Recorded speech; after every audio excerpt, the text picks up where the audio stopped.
just left the gym. Um, Cardell, we got a chance to see some folks put in work. Some folks that seen you see some clips.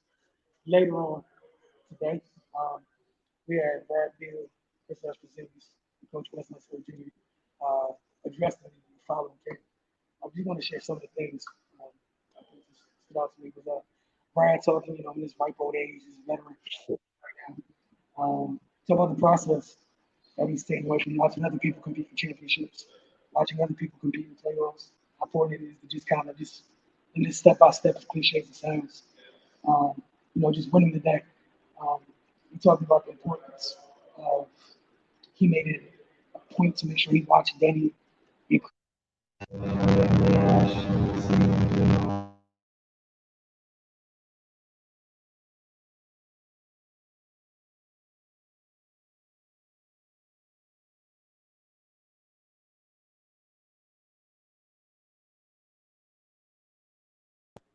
There's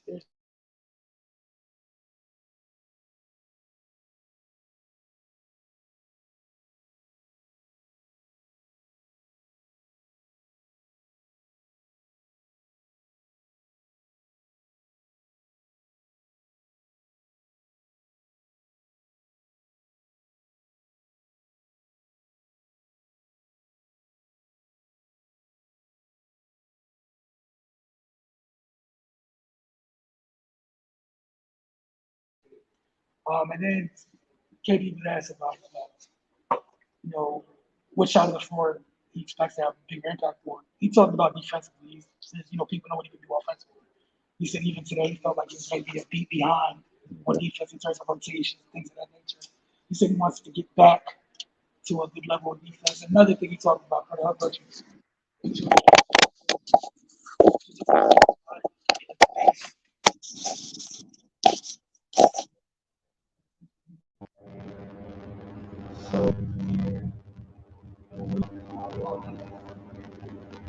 Yes.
It's about some things they weren't expecting.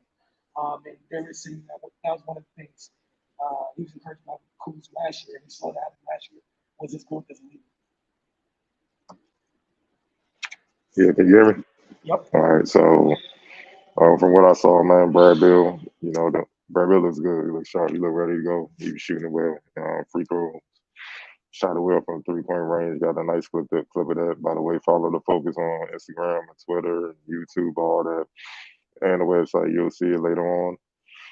He looked good shooting from mid range. Flow.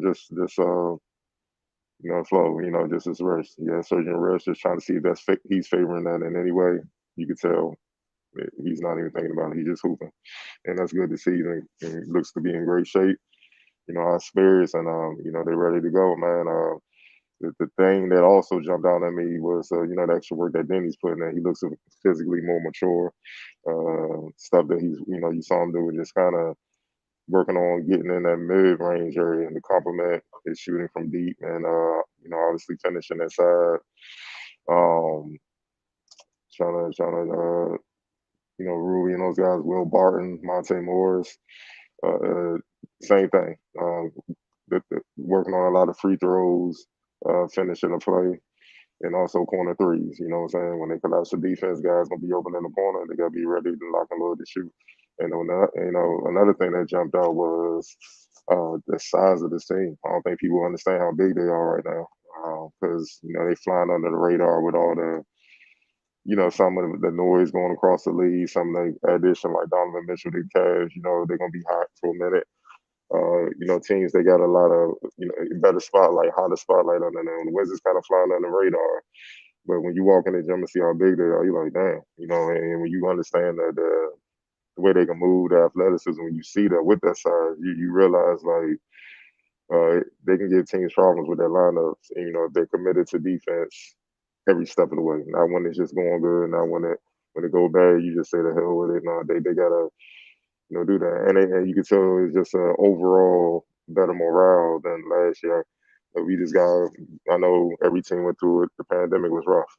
They talked about it yesterday at media day when they said, like this is the first for some guys. This is the first off season they ever had. Like Rui, Gav, a lot of the young players since they've been in the league. It's just been one grind. Because even when the pandemic hit and the league kind of shut down, they weren't necessarily off. They still had to find a way to keep working out. It wasn't like they had their free time. It was just, and then you got to kind of stay. You had to stay ready because you just don't know when. And they were saying, "Look, we ready to go." So you just could tell it's kind of a better morale with them kind of getting back in the normal flow of how the basketball season operates and whatnot. Like once again, like Wilson said, it's just day one. Is optimism across the league or whatnot. So we this our seventh training camp. We kind of know to just let it play out. We're gonna see what it is, and also they get a kind of a nice little test out the gate against the Warriors when they go to Japan. Shoot, next week we're gonna go to Japan in a couple of days, so we'll kind of get a gauge on where they are. I'm not, my thing is just seeing chemistry and see how the young guys react in the atmosphere. Because I know Wes is going to throw them out there just to see what they have. He already knows kind of what the veterans going to do. It's just a matter of them putting some games together and get some minutes together under their belt. So I don't think Kuz, Porzingis, and Bill have played together at all. You know what I'm saying? Because I think Bill was out when Porzingis came over. So it was just him and Kuz. So it's a lot of ways, a lot of things that we gotta wait and see. But as I said yesterday, man, it's just one of them good problems. Like Porzingis can draw doubles for Brad. Brad can draw doubles for Porzingis. And then it's a matter of these guys staying healthy and staying committed to defense. I think if they do that, they'll shock some people based off what we saw today. Yeah, you was talking about that good problem issue, right? I had moved to that a little bit today, but it was like their job. He said he was at the team dinner last night. He said, "Cool." It's their job to make it hard as hell on the coaches to decide who's going to play. Mm-hmm. So again, that goes along with what you've been saying about the problems. So it's not just something seen on this side of things. There is something they feel too. It's like you want to make it where West has to prove whatever maybe here he has left out, trying to figure out who's going to play because of the competition is that hard. The talent is that hard. Like you said, I didn't realize it was the 7-1. I kind of like the measured approach. We've been around for 6 other leagues where sometimes the optimism is through the roofs. It was at places was real different. This was even with Brad, it just seems much more subdued. They're optimistic, obviously, but it doesn't feel like outlandish at all. It feels like it's kind of right now. We'll see, like you said, got a great test overseas. Got a wonderful test. I think that's a perfect way to start out, like regardless of the result. But you know, you're going against that's what organizations want to be like. Exactly. And when you look at it, like the veteran leadership, like through the addition of Will Barton, that's Monte Morris. He spoke on that. He like you'll hear a lot of Will. It's one of the our fellow peers in the media is like, we kind of up in the 100 section. He's like, you'll hear him. Trust me. Wait till the game start, and you won't hear him all season. And they need that. I haven't seen a good team at any level that they have great communication or a lot of guys barking and communicating. You have to. The game is too fast. There's too much going on. You're playing against talented players. Guys got to be on the same page, or it could just break down like that, man. I don't care if 4 guys playing lockdown defense, 4 guys setting good screens, moving without the ball, whatever. If you ain't on the same page, you're gonna throw the ball out of bounds. Someone's not gonna be expecting it, or somebody you chasing your man and somebody's on the right on your back with a layup, but you don't even know. If you just turn around, you position for a charge. Just little things like that. So I like the veteran addition. Taj Gibson been in the league for a minute.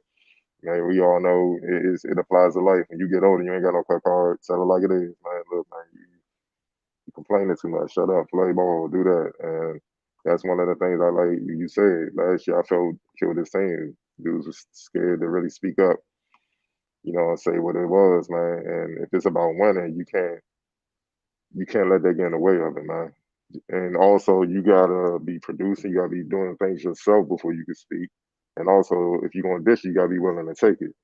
You know what I'm saying? So, look, I know Brad to speak up, but that's not really. He's not the loudest most vocal dude. So, other guys, I'm pretty sure will do it. The Taj is. I know Will don't have a problem. I'll tell you, do it in his unique way. And you need that. And then some of the young guys might surprise you. I can see Danny becoming that. You know what I mean? He already came in the league kind of speak. He just had to prove himself. I can see him doing that. And it's not personal because at the end of the day, it's about wins. If we don't win enough, we won't be playing together much longer any damn way. So it's just how it goes. So I'm loving so far what it is off the first couple of days. The morale. It's just we here to handle our business approach, and that's my personal way of doing things. I don't like to speak too much. Put the work in. We'll see when the time comes. And that's a perfect way to say it. Couldn't find it. That's a perfect way. Before we get out of here, Big J in the comment. Chuck, in the first comments of the year, which is out good. Remember this. It's in the middle of the season, we remember this. It was Monte looked like a good floor general, like the Ross Strickland side. And then he looked this pretty much the same the rest of this like in Euro guys. Oh yeah, Monte. I don't know if he's the Rod Strickland type because I don't know if he could pass like Rod could. Uh, he's and this is not disrespect to his game. It's actually a compliment. He's a glue guy, a solid glue guy that could do a little bit of everything. You know what I'm saying? He may not be great at certain things, but he's good across the board. And you need that because that's just positive production constantly. So yes, he looks good. I love his attitude. Like he's one of those guys. Like I don't know if people remember when he was growing up, the Chicago Bulls, the first three-peat had this dude named Good News, Cliff Levingston. And his nickname was Good News because no matter what was going on, he brings something positive into the locker room that brightens the whole team around. You know what I mean? That's what you can see Monte Morris being. He's just one of those guys that he likes to think positive and keep it moving and whatnot. And he can shoot, uh, handle he can facilitate. And one thing is he's competitive. He's going to compete. Look, he was a second round pick, so that don't go away because you totally understand. Like I have to continue to fight to stick and play and be in the league, and that don't go away once that shot hits you. So, and you look up, he done stuck out more than guys drafted above him in the draft class. So, and also the thing that's underrated, most people may not know, is he played for West when West was in Denver. So it's already a relationship, and he can kind of speed up the learning process for maybe some of the young guys or veterans that may not be used to terminology that West will have, or the outlook that West may have on certain things. He can speed that up and be like, no, he mean it this way. Okay, in player terms, sometimes it's a different language when players talk, and then boom, the learning curve for the team is better. So yeah, he's a great addition, one that most people are not talking about. And also, yeah, Denny. You could just tell Denny's just more confident. He looks bigger, physically mature. I watched the World Cup games, and they put the ball in his hand. In a sense, he was his national team. He's playing the role of Brad Bill. He was the franchise, and he put up numbers. He did work. That gives you confidence because you're more than likely playing against a lot of NBA players on the other side as well, and top EuroLeague guys. So he shined, and I know y'all gonna like this. Shoot, about an hour after practice, he's still on the floor putting in work. You know what I mean? And just thriving, just doing his thing, man. So I'm expecting a big year from him, man. And that forward spot's gonna be ultra competitive. Ultra. I don't think people understand how deep that position is, man. So, which is great because they got guys that you could throw at Giannis and the Bams and throw at the MBs because you're not getting the Cavs boys, Evan Mobley and Jared Allen, those guys, because you're not getting out the East if you ain't got no bigs, quality bigs, and you just I don't care how good your guard play is. Your bigs mediocre below, it's a wrap. And the only thing I would add with Danny, West was asked about Danny so far. he's not a full participant yet in practice. The nurse was one injury, Mhm. and it's just precautionary right now. Like Cardell said, he got his work in after practice, so he was able to get his work in. Wesley's mostly observer today for that reason. They said they're going to see what it looks like, when they get over the waters, in terms of if he's going to be in the games or scrimmages, what have you. But as Cardell said, just adding that little bit of information. So I want y'all to freak out if y'all don't see Danny in the first preseason game. It's not the end of the world. It doesn't take away anything. It doesn't take away the summer he had or anything like that. Some context. But you got anything else you want to add, Cardell? No, that's it. I want to appreciate y'all for tuning in, whether it's now or later. As always, see y'all guys soon. This was Wizards Up.